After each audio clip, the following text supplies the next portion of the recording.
ചെയ്യുന്നത്, എങ്ങനെയാണ് ചെയ്യുന്നത്, ഇതിനെയൊക്കെ പറ്റിയിട്ട് നേരത്തെ ഞാൻ വീഡിയോസ് ചെയ്തിട്ടുണ്ടായിരുന്നു. ഇന്നത്തെ വീഡിയോയിൽ ഞാൻ സംസാരിക്കാൻ പോകുന്നത് റൂട്ട് കനാൽ കഴിഞ്ഞതിന് ശേഷം ശ്രദ്ധിക്കേണ്ട കാര്യങ്ങളെ പറ്റിയിട്ടാണ്. റൂട്ട് കനാൽ ചെയ്ത നിങ്ങളുടെ ഫ്രണ്ട്സിനോ ഫാമിലിക്കോ തീർച്ചയായിട്ടും ഈ വീഡിയോ ഷെയർ ചെയ്യാനും മറക്കരുത്.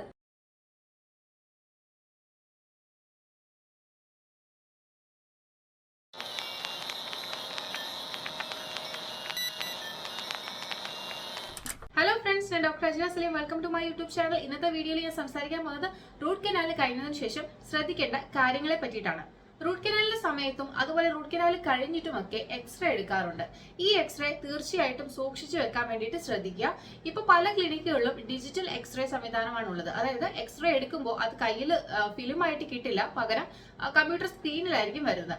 ഇങ്ങനൊരു സാഹചര്യത്തിൽ ഡോക്ടറോട് ചോദിച്ചിട്ട് ആ എക്സ്റേയുടെ ഒരു ഫോട്ടോ എടുത്ത് വെക്കുക, അല്ലെങ്കിൽ എക്സ്റേ മെയിൽ ചെയ്ത് തരാൻ വേണ്ടിയിട്ട് ഡോക്ടറോട് ആവശ്യപ്പെടാവുന്നതാണ്.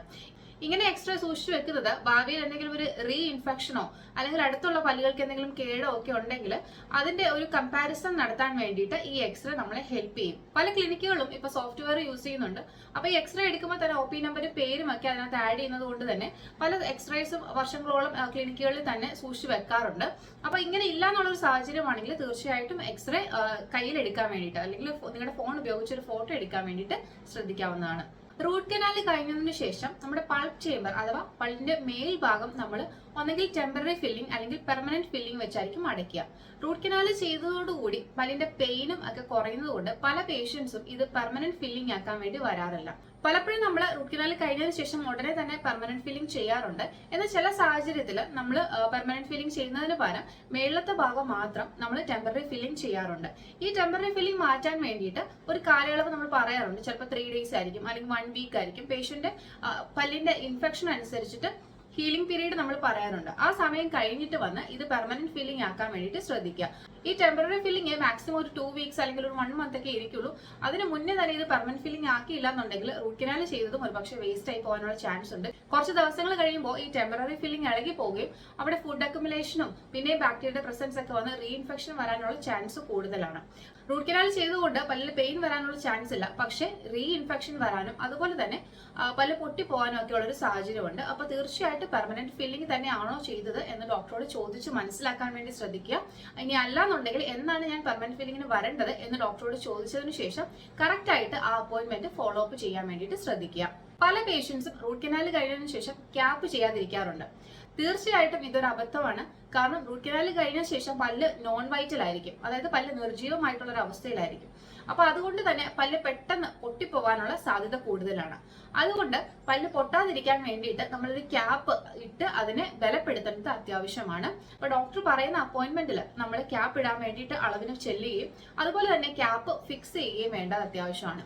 ഇങ്ങനെ ചെയ്തില്ലെങ്കിൽ റൂട്ട് കനാൽ ചെയ്ത പല്ല് ക്രമേണ പൊട്ടിപ്പോവാനൊക്കെ ഉള്ള സാധ്യത വളരെ കൂടുതലാണ്. അപ്പൊ തീർച്ചയായിട്ടും റൂട്ട് കനാൽ ചെയ്തിട്ടുണ്ടെങ്കിൽ പല്ലിൽ ക്യാപ്പ് ചെയ്യേണ്ടത് വളരെ അത്യാവശ്യമായിട്ടുള്ള കാര്യമാണ്. ഇനി ക്യാപ്പ് അളവെടുക്കുന്നത് നമ്മൾ ചിലപ്പോൾ പേഷ്യന്റിന് ഇൻഫെക്ഷൻ ഒന്നും ഇല്ല, കുഴപ്പമൊന്നും ഇല്ല, പെയിനും അതുപോലെ തന്നെ ഇൻഫെക്ഷൻ ഒക്കെ നല്ല രീതിയിൽ സബ്സൈഡ് ആയിട്ടുണ്ടെങ്കിൽ നമ്മൾ റൂട്ട് കനാൽ ചെയ്ത് തീർന്ന ദിവസം തന്നെ പലപ്പോഴും ക്യാപ്പിന് അളവെടുക്കാറുണ്ട്. എന്നാൽ ചില പേഷ്യൻസിന് നമുക്ക് ഇപ്പൊ സിവിയർ ഇൻഫെക്ഷൻ ആണ്, ഒരു 3 മാസം വെയിറ്റ് ചെയ്തിട്ട് ക്യാപ്പ് ചെയ്താൽ മതി, അല്ലെങ്കിൽ ഒരു 2 മാസം വെയിറ്റ് ചെയ്തിട്ട് ക്യാപ്പ് ചെയ്താൽ മതി എന്നൊക്കെ നമ്മൾ പലപ്പോഴും പേഷ്യൻസിനോട് പറയാറുണ്ട്. ഈ കാലയളവ് കഴിയുമ്പോൾ തന്നെ തീർച്ചയായിട്ടും നിങ്ങൾ കൺസൾട്ടേഷന് പോവുകയും അതുപോലെ തന്നെ എപ്പോൾ ക്യാപ്പ് ചെയ്യാൻ പറ്റുമെന്ന് ഡോക്ടറോട് ചോദിക്കുകയും ക്യാപ്പിന്റെ ഫോളോ അപ്പ് ചെയ്യേണ്ടതും അത്യാവശ്യമാണ്. അല്ലെന്നുണ്ടെങ്കിൽ പല്ല് പൊട്ടിപ്പോകുന്നുള്ള കാര്യത്തിൽ യാതൊരു സംശയമില്ല. റൂട്ട് കനാൽ ചെയ്തിട്ട് 1 year കഴിഞ്ഞിട്ടും ക്യാപ്പ് ചെയ്തില്ലെങ്കിൽ പല്ല് പൊട്ടിപ്പോകാനുള്ള സാധ്യത വളരെ കൂടുതലാണ്. അപ്പൊ തീർച്ചയായിട്ടും അക്കാര്യം ശ്രദ്ധിക്കുക. എല്ലാ 6 മാസം കൂടുമ്പോഴും ഒരു ഡെന്റൽ ചെക്കപ്പ് ചെയ്യുക. അതുപോലെ തന്നെ പല്ല് ക്ലീൻ ആയിട്ട് സൂക്ഷിക്കുകയും ഓറൽ ഹൈജീൻ മെയിൻറ്റെയിൻ ചെയ്യുകയും ചെയ്യുക. ഇങ്ങനെ ചെയ്യുന്നത് പല്ലിൽ കേട് വരാതിരിക്കാനും മോണരോഗങ്ങൾ വരാതിരിക്കാനും ഒക്കെ ഹെൽപ്പ് ചെയ്യും. റൂട്ട് കനാൽ ചെയ്തു, ക്യാപ്പ് ചെയ്ത് കഴിഞ്ഞു എന്ന് കരുതിയിട്ട് വായിലൊരു പ്രശ്നമില്ല എന്നല്ല. എല്ലാ 6 മാസം കൂടുമ്പോൾ തീർച്ചയായിട്ടും ഒരു ഡെന്റൽ കൺസൾട്ടേഷൻ ചെയ്യുക. ആ സമയത്ത് ക്യാപ്പിൽ എന്തെങ്കിലും പ്രശ്നം ഉണ്ടോ എന്ന് ഡോക്ടറോട് ചോദിക്കാവുന്നതാണ്. അതുപോലെ തന്നെ നല്ലതായിട്ട് ഓറൽ ഹൈജീൻ മെയിൻറ്റെയിൻ ചെയ്യുക. വായുടെയും മോണയുടെയും ആരോഗ്യം നിലനിർത്താൻ വേണ്ടിയിട്ട് ഉപയോഗിക്കാവുന്ന 5 പ്രൊഡക്റ്റുകളെ പറ്റിയിട്ട് ഞാനൊരു ഡീറ്റെയിൽഡ് വീഡിയോ ചെയ്തിട്ടുണ്ടായിരുന്നു. ആ വീഡിയോ കാണാത്തുണ്ടെങ്കിൽ തീർച്ചയായിട്ടും പോയി വീഡിയോ കാണുക. വീഡിയോ ഞാൻ ഇവിടെ ടാഗ് ചെയ്തേക്കാം. റൂട്ട് കനാൽ ചെയ്ത് നിങ്ങളുടെ ഫ്രണ്ട്സിനോ ഫാമിലിക്കോ തീർച്ചയായിട്ടും ഈ വീഡിയോ ഷെയർ ചെയ്യാനും മറക്കരുത്. ഇതുപോലെ ഇൻട്രസ്റ്റിംഗ് ആയിട്ടുള്ള വീഡിയോസ് കാണുന്നുണ്ടെങ്കിൽ തീർച്ചയായിട്ടും എന്റെ ചാനൽ സബ്സ്ക്രൈബ് ചെയ്യുക. Thank you for watching my video. Thank you.